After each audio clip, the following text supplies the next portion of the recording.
দোলনা চড়তে আমরা ছোট বড় সবাই পছন্দ করি, আর এই ছুরিগুলো তো আমরা কম বেশি সবাই ব্যবহার করেছি। তো প্রথমেই আমি একটা ছুরিকে হাফ ভাবে কেটে নিলাম, আর একটা ছুরিকে হাতের সাহায্যে কিছুটা মুড়ে নিয়েছি। ভিডিওতে যেইভাবে দেখানো হচ্ছে সেইভাবে এখন আটা লাগিয়ে উল্টাকে ভালোভাবে পেঁচিয়ে দিচ্ছি। আর তোমরা কে কে এই দোলনা চড়েছো আমাকে কমেন্ট করে জানিও। আমি কিন্তু জীবনেও একবারও এই দোলনাটা চড়িনি। আমাদের সময় দোলনাটা অন্যরকমই ছিল। একজন একা দোলনা চড়তে পারতো না, একজন পেছন থেকে ঠেলতো আর একজন দোলনা চড়তো। আর এখন দেখতে পাচ্ছ আমি ফেভিকুইকের সাহায্যে প্রতিটা পার্ট আমি লাগিয়ে নিয়েছি, আর আমার দোলনাটা কিন্তু একেবারেই রেডি হয়ে গেছে।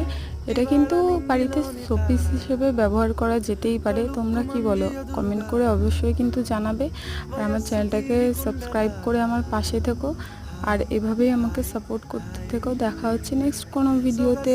Thanks for watching.